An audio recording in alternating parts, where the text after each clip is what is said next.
Hello, everyone, and welcome back to Cozy English Corner. I am Alex, and I am incredibly happy you are spending your time with us today. Hi, Alex. It is so nice to be here.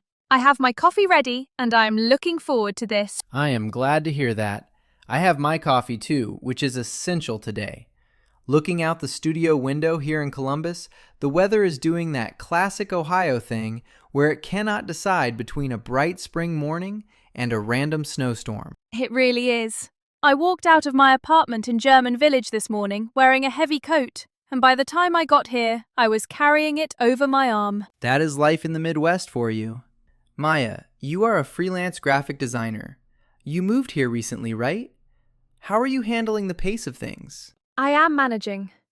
But honestly, as a freelancer, my mind is always stuck in the future.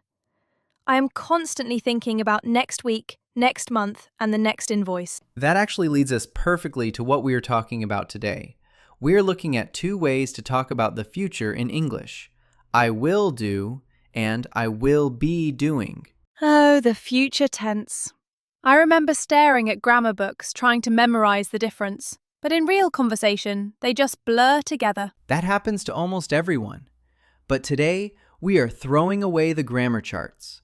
We are going to feel the difference between these two phrases because they carry completely different emotional weights. Emotional weights? That is an interesting way to look at grammar. Think about it like this.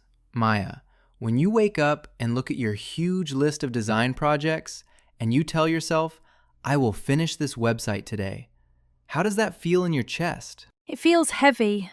It feels like a massive mountain I have to climb. There is pressure attached to I will finish. It feels like a harsh demand. Exactly. I will do is like a rigid to-do list. It is an unbending statement. You are making a firm promise, and if you fail, you feel terrible. That is exactly how it feels. It is just a cold fact. I will work. Now imagine a different scenario. A friend texts you and asks what you are doing tomorrow at 10 in the morning. You close your eyes and you picture yourself at your desk, holding your coffee, clicking your mouse. You reply, I will be working on the website. Oh, I see. That actually feels softer. It does not feel like a mountain anymore.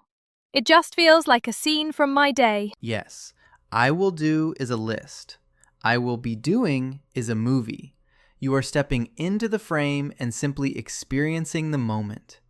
You are describing a process, not demanding an outcome. A list versus a movie.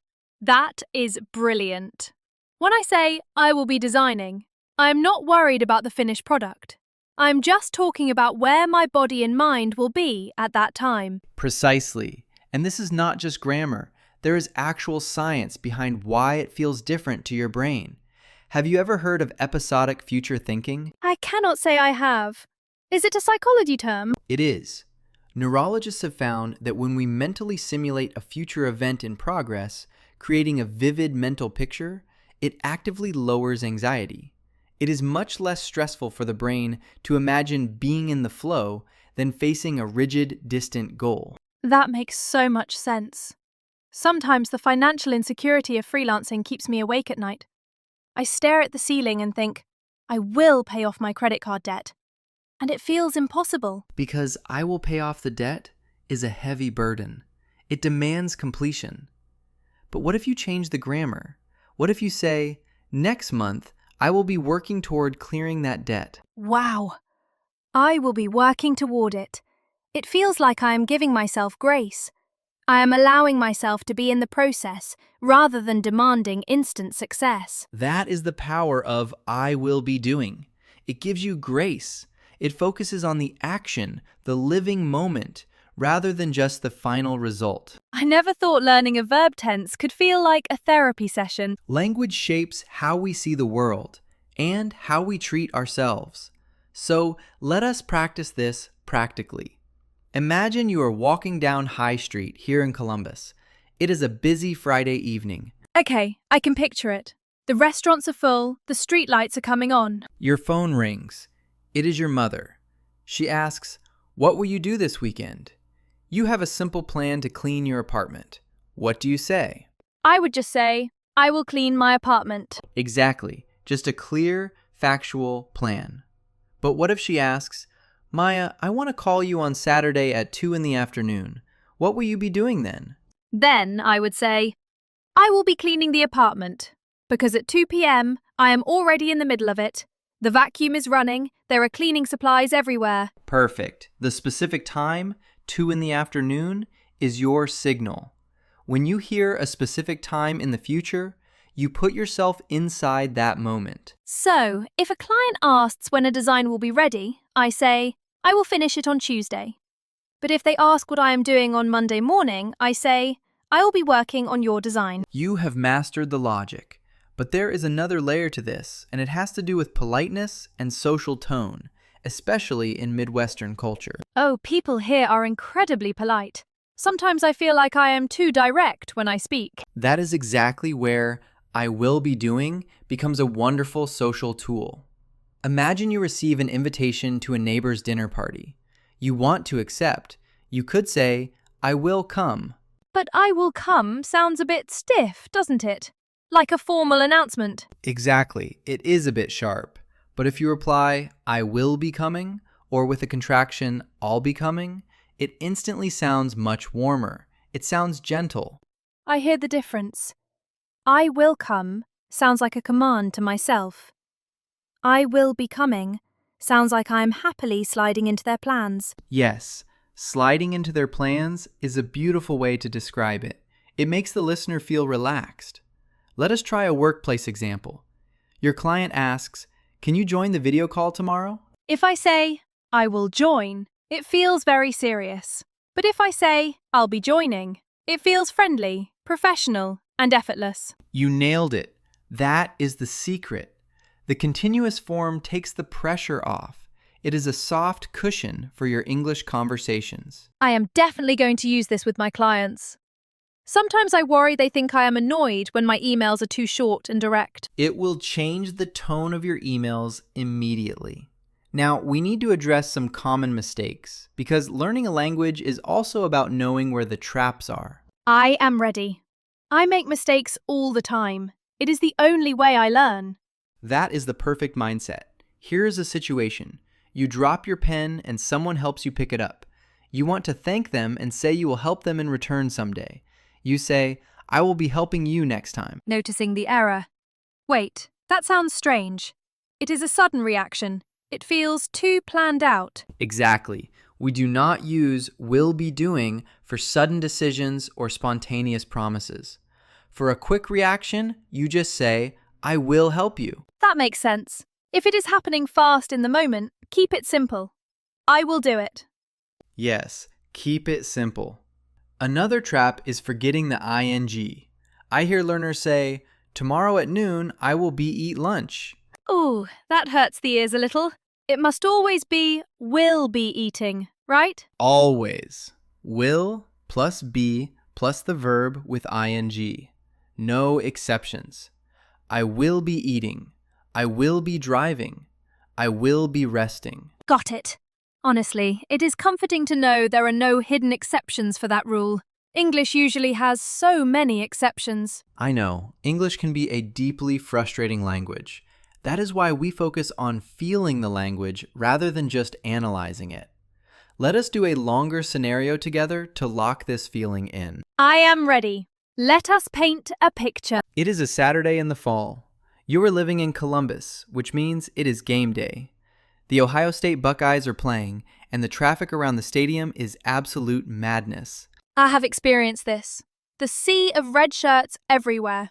You cannot move your car. Exactly. You agree to meet a friend for coffee away from the stadium. You text them the plan. I will meet you at the cafe. A solid plan. I will meet you. Simple and direct. But your friend is stuck in that game day traffic. They text you back. I am so sorry. I'm going to be 30 minutes late.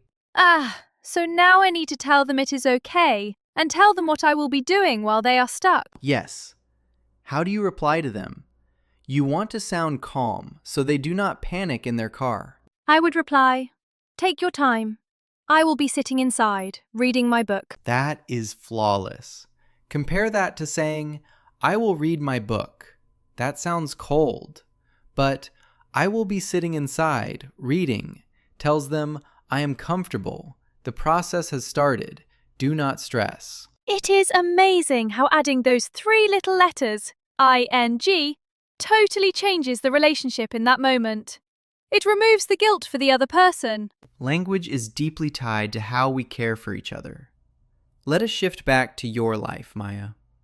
Tonight, when you finally close your laptop, I cannot wait for that moment.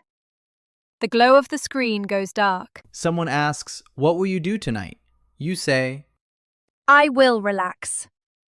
Just the plan. I have decided it. "But at 8 p.m. tonight, if I were to look through your window, what will you be doing?" I will be listening to music, and I will probably be cooking dinner in my tiny kitchen. I can see the movie of your evening perfectly. That is the magic of will be doing. You invite the listener into your world. This has completely changed how I look at these tenses. It is not about passing a test. It is about how I want people to feel when I speak to them. That is the absolute core of Cozy English Corner. Connection over perfection. We want to sound like real humans, dealing with real human emotions, living in real places like Ohio. I love that. Connection over perfection. That is going to be my new motto for freelancing too. It is a great motto.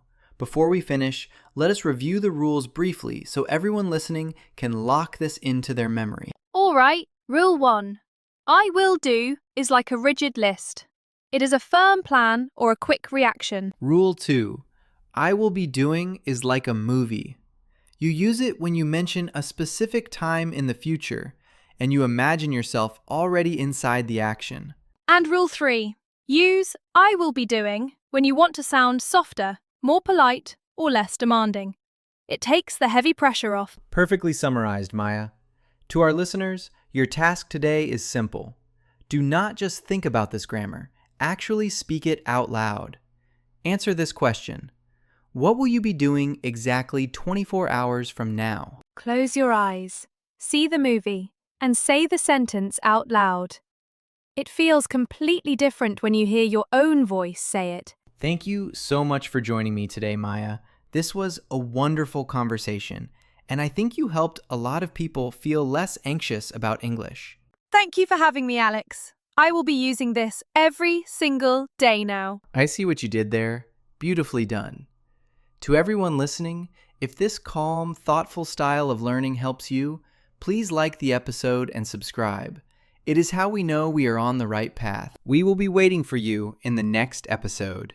Stay warm, stay curious, and happy learning.